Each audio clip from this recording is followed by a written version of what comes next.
Vamos passar para o debate dos textos de hoje, para a gente dialogar um pouco, né, sobre as referências. Hoje a gente vai falar do texto 3 e do texto 4, tá?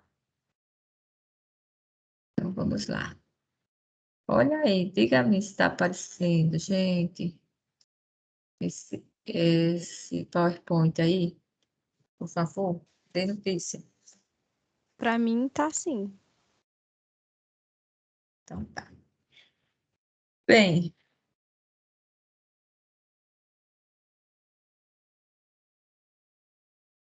veja só, vamos pensar agora em política educacional na perspectiva de Paulo Freire, desafios para os dias, né, contemporâneos. É um texto de Paulo Gomes Lima, da Universidade de São Carlos, campus Sorocaba. Ok?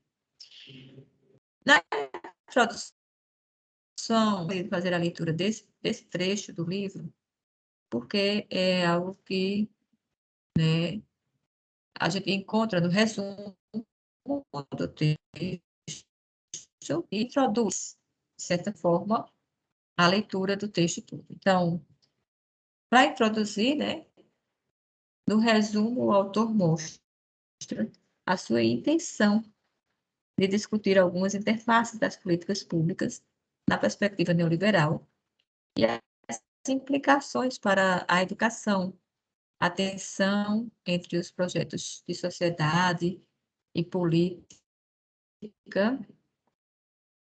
de sociedade, a política e a educação em Paulo Freire. Perdão.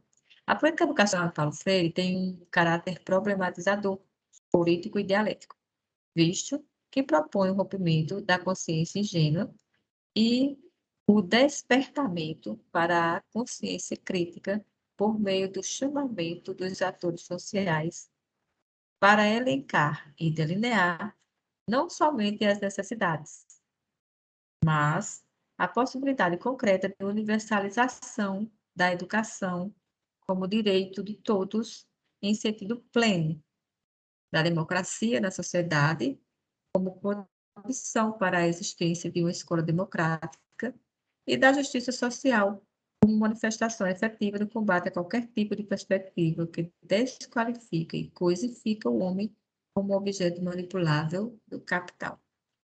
Essas palavras que aqui estão, elas são palavras do autor. E aqui ele mostra qual é a intenção que ele tem, né, de abrir essa discussão dessas interfaces das políticas públicas, certo? E o texto, ele tem essa sequência, né? E nessa sequência, né, desse texto, a gente vai aí dialogar, né, e trazer realmente um cuidado, né, para ver o que é que Lima nos, ele nos lega, porque o objetivo dele é discutir, né?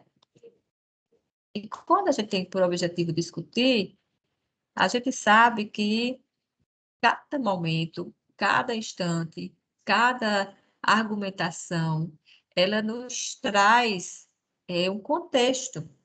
E o contexto do autor, o contexto de Lima, é o contexto que começa pela escola.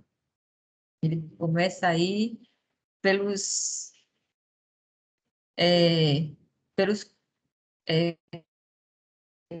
necessários que a educação precisa, que é o que ele chama de políticas públicas. Então, ele faz várias perguntas, né? Ele coloca muito questionamentos. Ele começa a questionar, né, se tem, o que tem e quais são os caminhos que a gente poderia pensar para a escola. Ele começa a questionar um paralelo entre a educação de qualidade, né, com um esforço social para não excluir, isso a partir de políticas públicas, né, ele busca saber se isso é possível.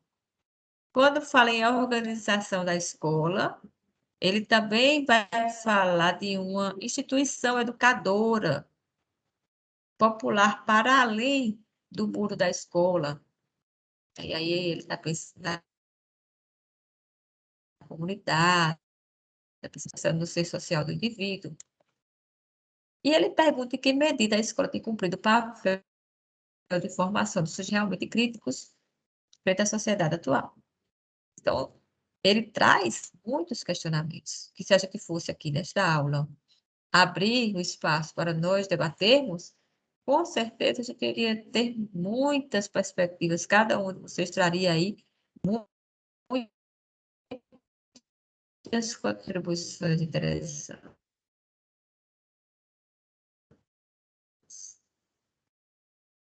Então, ele está para fazer uma singela homenagem, né, a esse pensador da educação brasileira. É importante, né, a partir dos desdobramentos da consciência reflexiva, né, do ato de lei, do pensamento político, a educação como ato político freiriano. E aí, educar é uma prática para a liberdade e nos ensina Lima. Então,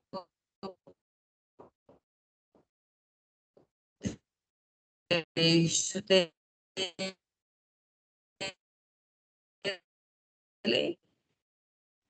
ele traz a discussão, a dependência entre os projetos da sociedade e a política e a educação em Paulo Freire, isso como encaminhamento para o enfrentamento, né, do que a gente pode chamar aí de uma decadência da educação, mesmo a gente estando no âmbito de uma perspectiva democrática. E ele propõe uma aproximação democrática no espaço escolar e justifica essa apresentação e essa aproximação e essa escola e a democracia. Por quê? Porque ele fala no Estado Democrático de Direito, na sociedade democrática, no equilíbrio entre o que a gente diz e o que é que realmente feito entre a ação, que a gente, né, legitima na sociedade, mostrando que há aí uma vontade coletiva para uma educação melhor e mais justa e mais digna para todos. Então, até agora, eu queria saber se vocês têm alguma consideração, alguma pergunta, querem dizer alguma coisa. Vamos lá, quero ouvir vocês.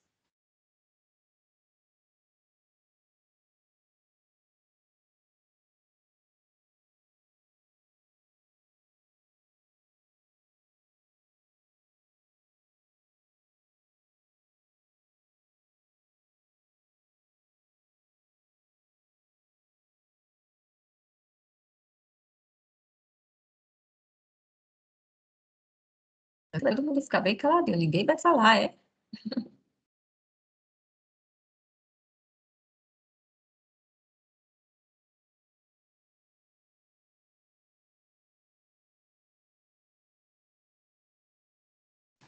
Oi, professora. Então, queria falar que eu gostei. Obrigada. Pois é, vou falar se não. Mas eu fiquei muito feliz lendo esse texto, porque ele é extremamente atual, e principalmente nesse momento de regressão, né, que a gente tá acontecendo aí na política. Quando a gente lê, meio que dá um norte, e foi isso que eu percebi. Eu acho que Freire quis cultivar uma educação muito democrática, e principalmente nessa relação de oprimido e opressor. E é isso, a minha contribuição. Exato, muito bem. Excelente consideração, já trazendo aí categorias freirianas, né? Coisa boa. E essa categoria de oprimido e opressor, ela realmente tem que ser muito olhada por nós no tempo que a gente vive. dessa atualidade, porque esse texto é muito atual. Realmente é um texto que nos leva, né, a pensar o contexto da educação. Isso é muito importante mesmo. E é um texto relativamente novo, 2015, né? É um texto antigo. Então, o autor, ele nos coloca um fato curioso. Quando o autor diz que acha algo curioso, significa dizer que esse é um ponto realmente, vamos dizer assim, crucial para a gente pensar. E qual é o fato curioso? É essa questão de uma educação para todos. Todos, né? Ele diz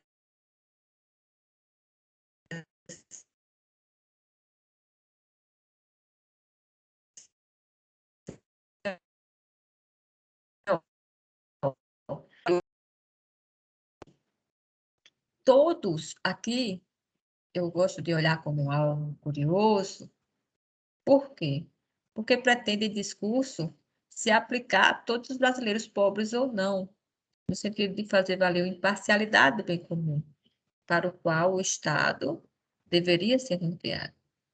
E aí ele diz assim, eu já escrevi em outros textos, já escrevi em outros momentos a dimensão explícita da expropriação do direito e controle ideológico como fora evidenciada nas dimensões de políticas públicas no mundo e muito menos no Brasil.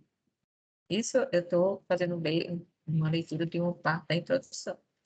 Mas, particularmente, as políticas educacionais, elas foram aí colocadas, né, em uma perspectiva que merece ser observada por conta dessa expropriação do direito e do controle ideológico. Bem, o autor está dizendo que isso aconteceu e que, particularmente, ele vê as políticas educacionais, né, de um modo sui generis, de um modo sui generis. Por quê? Porque ele tem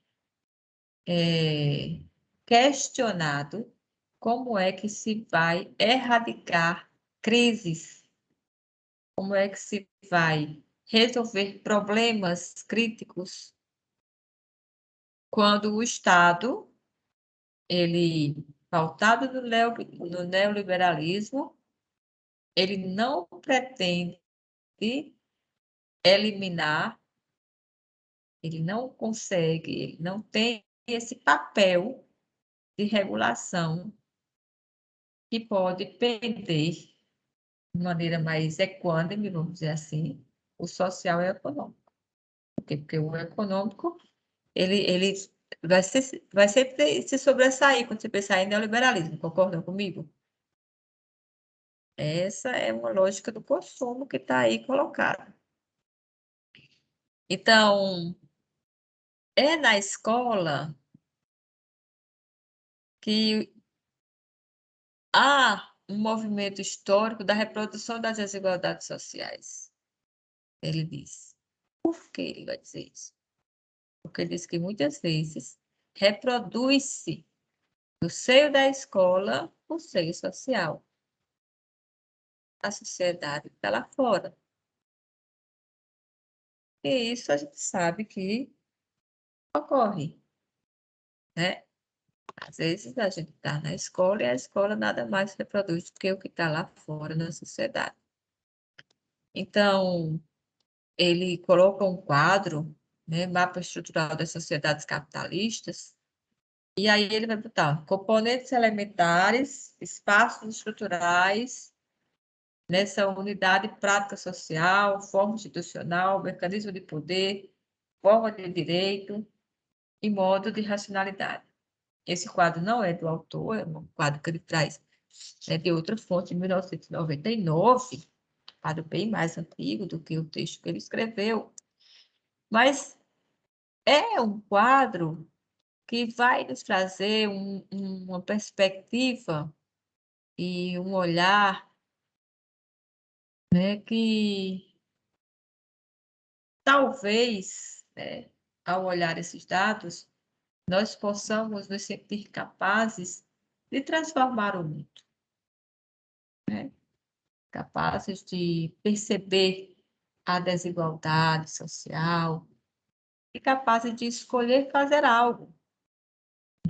Por isso que eu queria falar de tensões entre os projetos de sociedade e o papel da escola.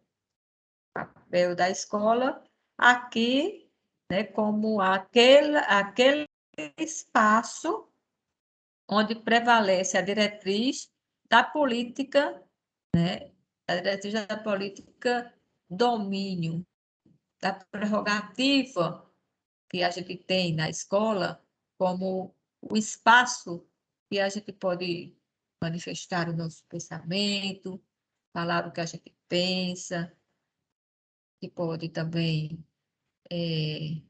ver se o projeto de sociedade que se tem no Estado maior, ele dialoga com o papel da escola no locus da sociedade em si. Então, agora que a gente está em um grupo de professores, né, todos nós aqui, potencialmente professores, eu quero escutar vocês. O que é que vocês entendem? Não precisa nem ter lido o texto para falar isso. Quero escutar o pensamento de vocês mesmos. O que é que vocês entendem como o que é projeto de sociedade e se esse projeto de sociedade ele tem uma tensão em relação ao papel da escola na sociedade e que tensão é essa? Bora lá, quero escutar vocês.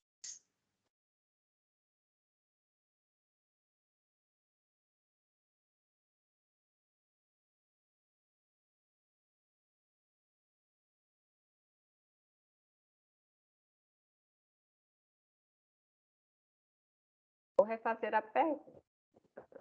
Vocês veem que existem tensões entre os projetos de sociedade e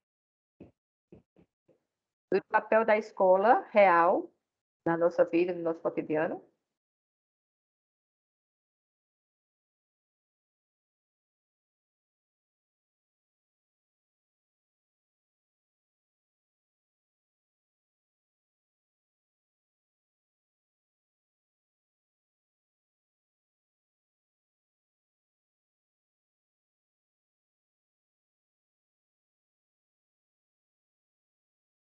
Por que eu estou perguntando isso, gente? Eu quero escutar vocês. Por que eu estou perguntando isso? Porque eu quero ver qual é a sua visão crítica em relação ao que propõe o texto, quando ele discute a questão de políticas econômicas numa sociedade neoliberal, por exemplo. Então, você lembra de algum projeto de sociedade do Estado? Você lembra do que ocorre na escola e na sua função social? Qual é o papel da escola? Existe tensão entre esses dois espaços? Sim ou não? E quais seriam?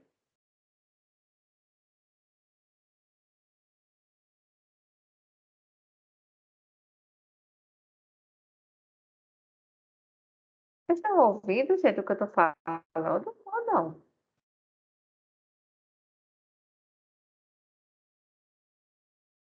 Testando, 1, 2, 3. Professora, boa noite. Oi, Tá boa me noite. ouvindo? Sim, Alex. Eu não estou falando porque tá travando Estou lhe ouvindo. muito para mim. Tá travando É. mesmo, assim, de uma forma que às vezes compromete um pouco o entendimento do que a senhora está falando, por isso que eu não tenho me manifestado tanto. E é isso, só para avisar mesmo. Tá, para mim tá difícil, assim. Tá ruim, né? Chato, viu? Será que a gravação vai ficar ruim desse jeito, hein? Depois era até bom dar uma olhada nessa gravação, Alessandra. Obrigada por você me avisar, tá? Eu não sei se vale a pena a gente continuar, gente, com a internet tão ruim desse jeito. O que é que vocês acham? Vale a pena continuar a aula ou não? Professora, eu acho que foi interessante para a senhora explicar mais alguns pontos para a gente assistir depois no que fica gravado, que creio eu que não fica travando dessa forma, eu acho que seria interessante, mas ao ponto de interagir, talvez não seja como a senhora espera, entendeu? Entendi, sim. Então, vamos em frente. Tá ótimo, então. Obrigada, Alessandra. Muito bom escutar, viu? Então, vamos agora pensar no que o autor, perdão, coloca a sua crença de educação. Ele crê que a educação, ela é como uma prática de liberdade, por quê? Porque ela é capaz de levar o sujeito a uma emancipação. Ela é capaz de trabalhar a consciência, né? Trabalhar aí o raciocínio crítico, né? De provocar na pessoa social uma mudança para que ela enfrente o que ocorre no dia a dia, entre o que ela, né, enquanto educação, ela suscita no discurso político, ela se efetiva no caminho para uma sociedade que se pretenda democrática, né? Se pretenda democrática. Porque o projeto que está anunciado, projeto que está colocado no pensamento freiriano, por exemplo, é um projeto de uma educação dialógica, de uma diretriz de educação, que a escola ela seja problematizadora da realidade, que ela seja concreta em relação ao que ela estuda, o que ela ensina, o que ela faz com que o aluno estude, na questão do que privilegia a dimensão humana, né? Uma dimensão ética, inclusive, e uma dimensão de transformação, tá? Então, o autor acredita que a educação como prática de liberdade é capaz de levar o sujeito a transformar-se e emancipar-se. Vocês, é porque está ruim a interatividade.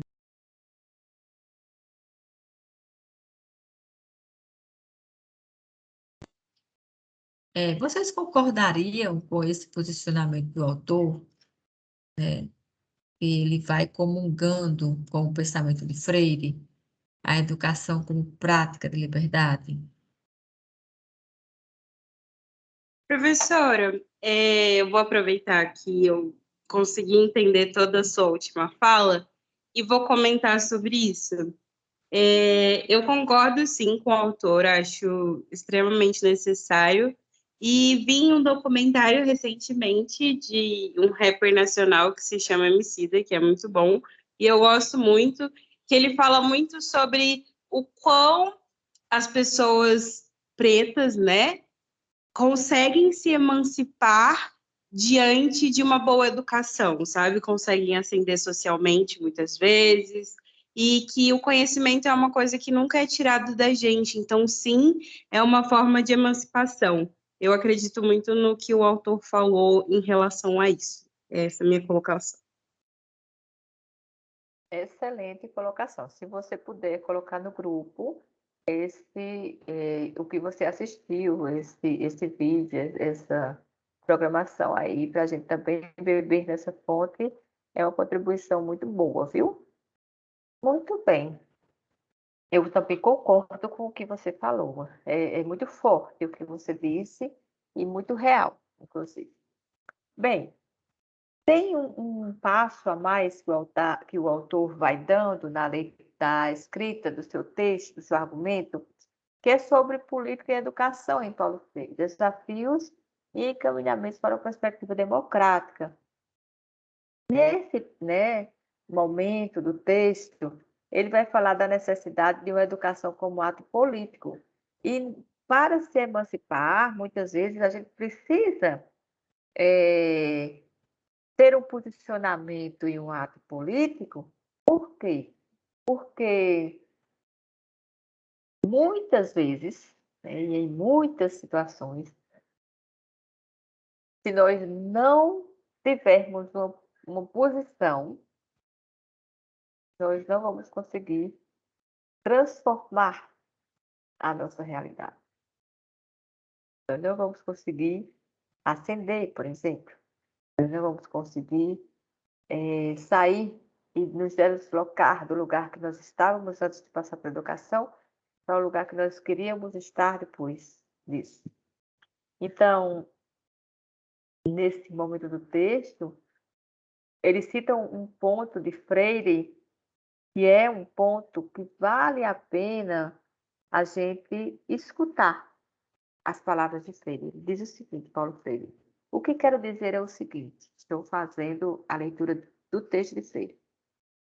Constitui contradição gritante, incoerência clamorosa, uma prática educativa que se pretende progressista, mas que se realiza dentro dos modelos de tal maneira rígidos, verticais, em que não há lugar para a mais mínima posição de dúvida, curiosidade, de crítica, de sugestão, de presença viva, com voz de professores e professoras que devem estar submissos aos pacotes dos educandos, cujo direito se resume ao dever de estudar sem indagar, sem duvidar, submissos aos professores, dos zeladores, das cozinheiras, dos vigias que, trabalhando na escola, são também educadores e precisam ter voz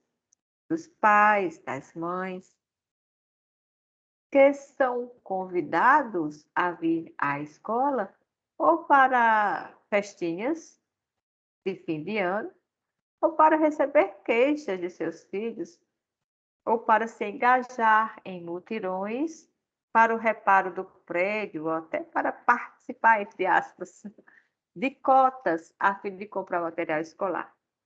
Os exemplos que dei, temos, de um lado, a proibição ou a inibição total da participação, e de outro, a falsa participação. Esse texto, gente, ele é tão forte, né? Ele é tão importante que ele nos faz nos olhar enquanto professores e enquanto educadores aqui mesmo, nessa sala de aula de acesso remoto, né? Onde eu sei que o acesso remoto não está ajudando muito, não, mas era muito bom se a gente pudesse debater um pouco mais, né? Se a gente pudesse interagir um pouco mais, quando a internet permitir, logicamente, tá? Então, com isso, eu termino a apresentação do desenvolvimento do texto e eu queria que vocês percebessem que, segundo o professor, né, da Faculdade de Educação de Brasília, Erlando da Silva Reis, a filosofia de Paulo Freire é estudada no mundo inteiro e admirada. Ele primeiro observou a realidade, depois ele escreveu a teoria, que foi a pedagogia do oprimido, que já foi inclusive citada por vocês aqui, a importância dele estar não só no Brasil, mas no mundo inteiro. Isso é um texto, tá? Que foi dito agora no século XXI, essa semana, no Correio Brasiliense, tá? E foi dito em homenagem aí ao centenário de Paulo Freire, tá? E a UNB, ela também tem um legado dela. Ela trouxe aí esse evento virtual, logicamente, com expositores como Carlos Brandão, Paulo Padilha, Eliana Klein, para que a gente também fez observar o legado preto. Então, termina pouco,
Gente, eu não tô ouvindo nada. Eu acho que a professora caiu. Ah, sim. Meu Deus.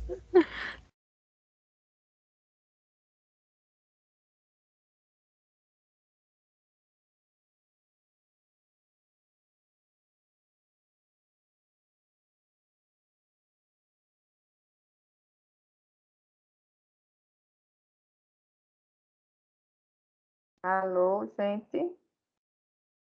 Acabou de Oi. cair aqui tudo, voltou. Ah, que bom, então. Já pensou? Oi, Juliana.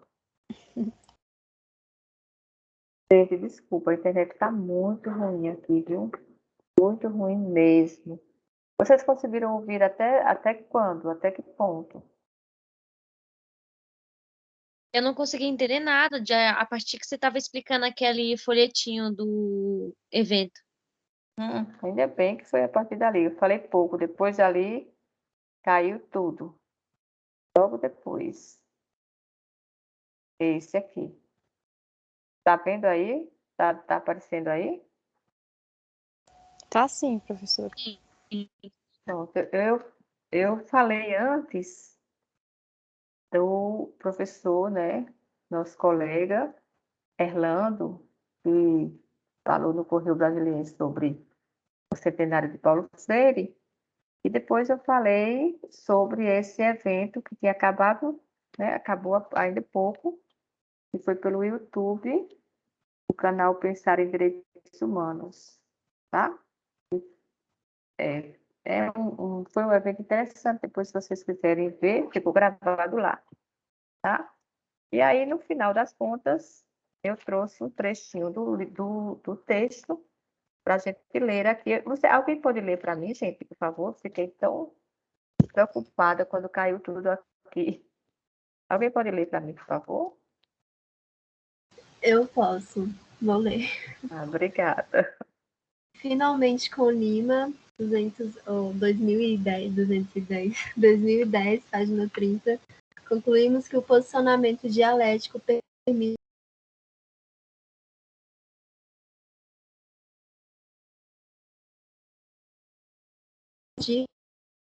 da história do homem e da educação, assim à medida que conhece a realidade, identifica os elementos necessários para a contestação de posturas e a ratificação de explicações do mundo e do homem em seu processo de constituição. No âmbito político, os posicionamentos são analisados tendo em vista a finalidade social do objeto de estudo, se estão sendo alcançados ou não, se há reivindicações do direito simultaneamente aos deveres do cidadão. Se no processo da vida social e escolar há ou não ênfase para o desenvolvimento de espaços democráticos. Que leitura linda, né? Devia emprestar a voz para a gente, lendo um textinho Ai, para a gente. professora, que é isso? Vou ficar me achando. Parabéns. Obrigada. E aí a gente conclui esse texto apresentado entre cortes e quedas, a gente conclui. E depois vocês leem, tá bom? Eu vou pegar o outro texto. A gente tem mais um tempinho, gente. A gente vai ficar um pouquinho mais hoje. E eu vou pegar o outro texto, tá certo? Vamos ver aqui. Ok, vamos salvar. Vamos falar do outro texto de maneira mais, assim, espero, né? Mais sólida, porque, sinceramente, essa internet não está ajudando. Texto 4.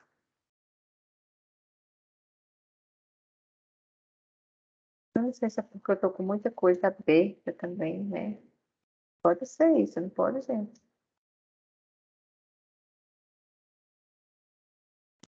Pode. Pode ser. Então, eu vou fechar aqui um monte de coisa aqui antes de ler o texto.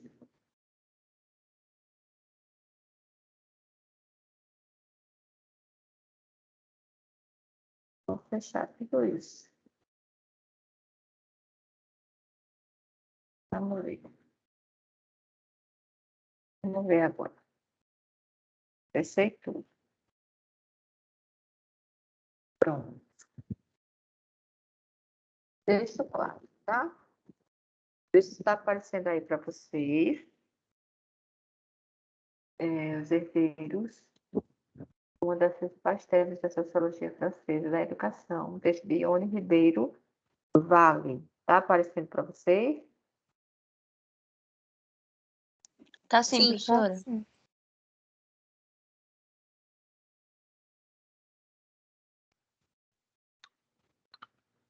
Pronto. Então, esse texto 4, a gente vai agora falar um pouco sobre o que a autora, né, ela nos traz quando ela fala os herdeiros, né? O que ela tá querendo nos ensinar nesse artigo, onde ela se preocupa com o aspecto sociológico da educação. Bem, vocês sabem que a filosofia e a sociologia elas são primas irmãs. E esse texto ele é trazido para vocês perceberem que a gente não consegue falar um pouco, filosofar um pouco, quando a gente não tem uma base social mais firme. Então, aqui ela vai falar da consolidação dos estudos sociológicos da educação. E por que a gente precisa entender um pouco sobre esses estudos sociológicos da educação, né? Porque são esses aspectos que nos traz uma perspectiva contextual, uma perspectiva cultural. Então, a autora ela quer explicitar algumas razões para retomar esse essencial sociológico da educação em um contexto cultural, em um contexto social, em um espaço geográfico bem definido e em um momento histórico, ok? Então, ela se inspira e ela trata realmente de, vamos dizer assim, né, do que ficou para nós, do que nós herdamos e coisas que contribuem para a nossa reflexão crítica das políticas educacionais mais recentes. Então, é preciso que você olhe para a história, para a geografia, para a cultura, para a sociologia, para depois você ver, né, como você se posiciona em relação a políticas educacionais mais recentes. É esse o suprassumo desses herdeiros que apresentam uma força crítica, né, uma compreensão sobre as instituições de ensino, que apresenta aí uma gama de argumentos, né, que são importantes e que contribuem para constituir essas políticas para a educação, as políticas, no caso, políticas nacionais, políticas nossas, do Brasil, tá? O texto está, né, Ione Ribeiro Vale, né? O texto está colocado para nós desde 2014, numa revista de Florianópolis, uma revista bem conceituada, inclusive. Publicar essa revista não é simples, ela é bem criteriosa. E aí você vai ter um posicionamento de Bourdieu e Jean-Claude Passeron, tá? Esse posicionamento que o momento inicial do texto nos convida a pensar é um posicionamento que merece ser lido e ser pensado por nós, porque são dois autores sobremaneira, assim, singulares para a gente entender o contexto da escola, da desigualdade escolar, o contexto de uma meritocracia, né, que a gente ainda vive hoje. Então, eu vou querer mais uma pessoa voluntária, um voluntário, para ler um pouquinho essa citação de Pierre Bourdieu e Jean-Claude Passeron. Vamos lá. Quem é que pode fazer essa leitura para a gente? Eu posso. Que bom, obrigada. Nada. Se o universo escolar evoca por mais de uma forma o universo do jogo, campo de aplicação de regras que somente valem quando se aceita jogar, espaço e tempo limitados, delimitados, arrancados do mundo real, no qual pesam os determinismos, é porque mais do que outro jogo ele propõe ou impõe aos jogadores a tentação de prender-se no jogo, levando a crer que coloca todo o seu ser em jogo. Muito bem, que leitura bonita, parabéns, viu? Muito bom Muito escutá-la. Obrigada. Foi linda. Então, os autores aqui, né, nos convida a perceber que a escola, ela nos evoca, né, por mais de uma forma o universo do jogo. E aí ele faz um jogo de palavras, usando a palavra jogo também, para nos convidar a ver a situação, né? A situação social e a performance escolar que existe há meio século do que o autor, no caso, perdão, né, sempre, do que a autora, Ione Ribeiro Vale, ela nos convida a dialogar e a discutir. Por quê? Porque quando se coloca e quando se percebe uma paisagem educacional que ainda é historicamente, né, uma reprodução social do que acontece lá fora na sociedade, e ainda exerce um poder simbólico sobre todos nós, a gente vai começar a buscar, né? Começar a questionar e começar a perceber também as razões de se ler um texto clássico, uma obra clássica, de se ler um autor que ele é, como por exemplo Bourdieu, um autor reconhecido. Então, quando você está lendo esse texto, a autora cita Ítalo Calvino, um escritor italiano, nascido em Cuba, né? Interessante, que escreveu a obra Por que Ler os Clássicos? Não sei se vocês já viram esse livro, é um livro maravilhoso, se vocês puderem ter acesso, tenham.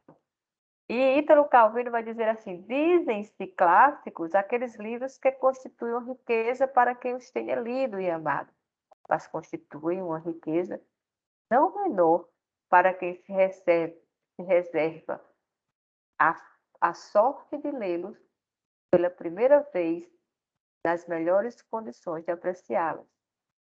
Os herdeiros, aqui para a autora, são clássicos.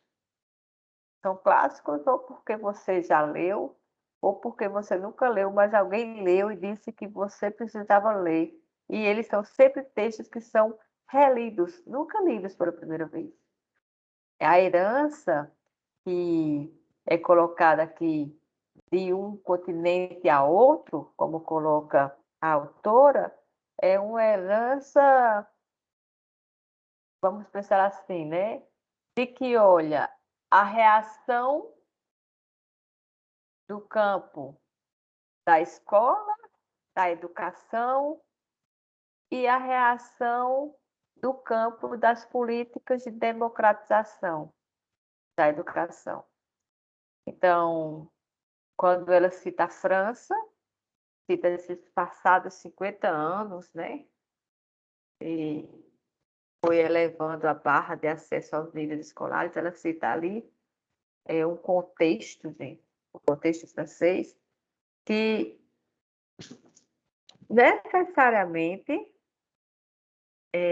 teve um avanço e uma democratização escolar, né, cuja posição de alguns é de prestígio,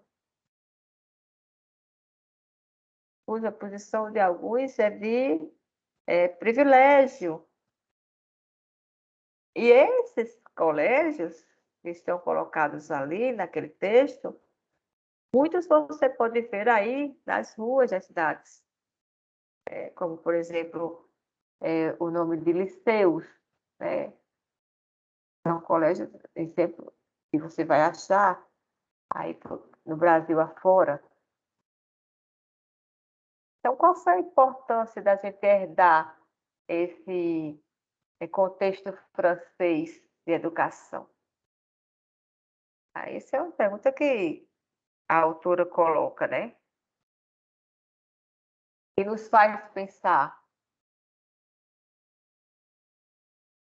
Nós temos realmente a questão de um sistema de ensino, um sistema que ele é claro, ou a gente tem uma educação marcada por desigualdades, que cruzam e se multiplicam, não é verdade?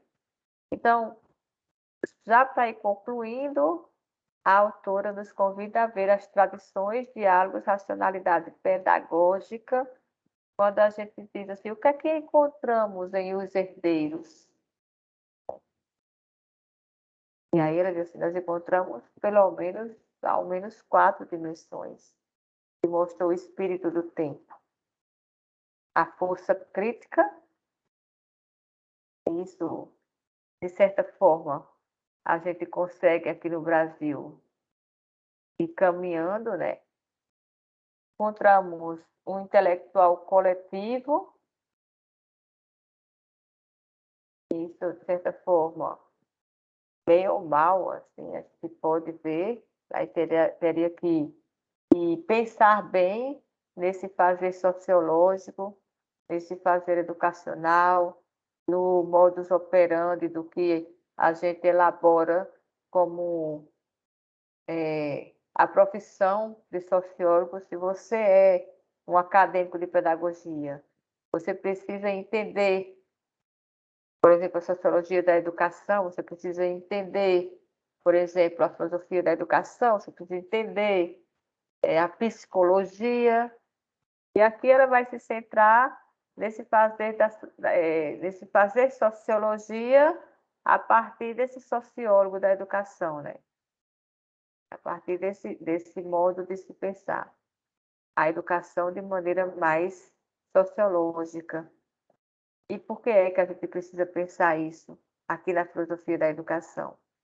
Porque a gente tem que perceber o valor social, o valor da sociedade, o valor do mundo que está lá fora, né? Para dessacralizar a escola e a universidade. E muitas vezes a filosofia consegue colocar isso de maneira tão sublime, tão sagrada, que é preciso que venha uma perspectiva sociológica para trazer uma pitada de realidade, não é verdade? Embora a gente saiba que a filosofia ela tem esse olhar crítico, muitas vezes a filosofia acaba nos legando uma visão, tá? Muitas vezes a filosofia acaba nos legando um ideal muito, muito longe. E a sociologia da educação não, vai nos convidar aí a olhar um pouco essa realidade. Bem, gente, eu acho que era isso que nós tínhamos para hoje. A aula demorou bastante, mas ela foi necessária para a gente esclarecer todos os nossos pontos, para a gente entender todas as questões de avaliação e falar um pouco dos 2 textos.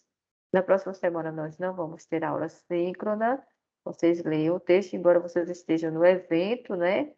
Mas arranjem um cantinho, um minutinho para ler o texto. E lembrem-se que na próxima aula a gente vai tentar abordar ao invés de 2 textos, pelo menos 3, para ir ganhando aí tempo e debate, tá bom? Se der tempo, até 4 textos, tá certo? Então, por hoje é isso. Muito obrigada por vocês terem vindo. Né? Qualquer coisa eu estou à disposição, podem me chamar, o que vocês precisarem, tá bom? É isso aí. Tchau, Obrigada tchau, pela gente. aula, professora. Boa noite. Boa noite. Obrigada, Nádia, por ter vindo, por essa interação. Obrigada a todos vocês por estarem aqui, tá bom? Um abraço. Obrigada.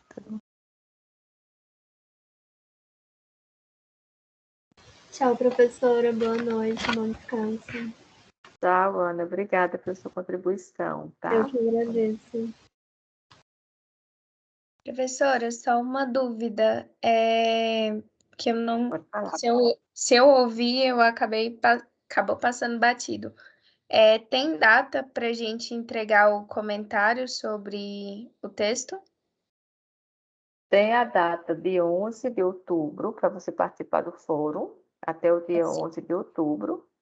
E para você enviar essa lauda de texto dissertativo argumentativo, você vai até 5 de novembro, mas é como a gente estava conversando, você pode adiantar se você quiser. Ah, tá ótimo. Era só porque eu não tinha escutado mesmo a data para entregar o do fórum. Obrigada.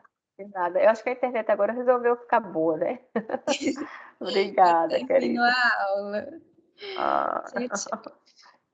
tchau, tchau. Um abraço para vocês.